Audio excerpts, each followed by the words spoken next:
nous allons découvrir ensemble aujourd'hui la nouvelle Golf. Nouvelle? Oui, parlons plutôt de Golf restylé, car les nouveautés sont minces par rapport à l'ancienne version. Mais en fait, qu'est-ce qui change par rapport à l'ancienne version? La voici cette nouvelle Golf. Et si, je vous assure. Bon, c'est vrai que les changements ne sont pas radicaux par rapport à l'ancienne version. Alors qu'est-ce qui change? On a un nouveau bouclier, des nouvelles ailes, des nouvelles jantes. Quoi d'autre?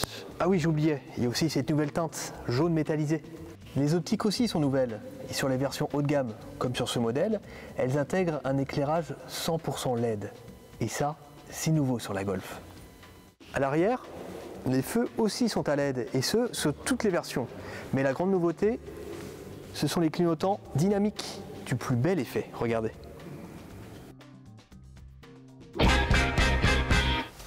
Bienvenue à bord de la nouvelle Golf. A priori, rien ne change, et pourtant, il faut jeter un œil sur la console centrale pour voir vraiment ce qu'il y a de nouveau. Regardez cet écran, il est énorme. Il fait 9,2 pouces. Il n'y a pas plus grand sur le segment des berlines compactes.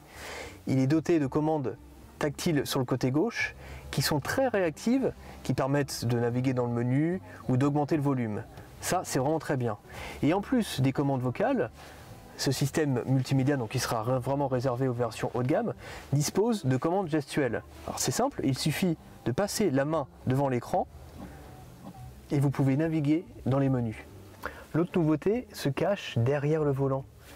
C'est ce grand écran de 12,3 pouces qui remplace les compteurs à aiguilles classiques sur certaines versions. Alors quel avantage d'avoir un écran aussi grand?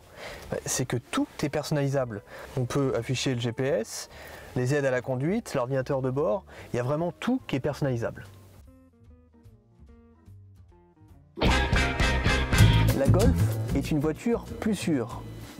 Ce logo, par exemple, intègre une caméra qui détecte la présence des piétons et peut actionner un freinage d'urgence pour éviter l'accident. La nouvelle Golf dispose également d'un nouveau système qui gère la direction et la vitesse dans les bouchons. Il y a aussi du nouveau sous le capot, avec l'arrivée d'un nouveau moteur 4 cylindres essence, baptisé 1,5 L TSI Evo. Il développe 150 chevaux et Volkswagen annonce une consommation moyenne inférieure à 5 litres au 100.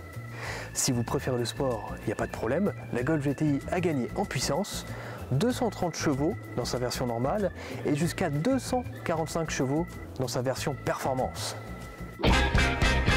Bref, vous l'aurez bien compris, cette Golf évolue subtilement, mais cela a été nécessaire pour se repositionner face à des rivales plus modernes comme la Peugeot 308, la Renault Mégane ou encore la nouvelle Opel Astra. Enfin, bonne nouvelle pour les futurs acheteurs, la nouvelle Golf ne devrait pas être plus chère que l'ancien modèle. Elle devrait même proposer un équipement de série plus riche. Allez, on se retrouve début 2017 pour les premiers essais de cette nouvelle Golf restylée. A bientôt sur l'Argus.fr et n'oubliez pas, abonnez-vous!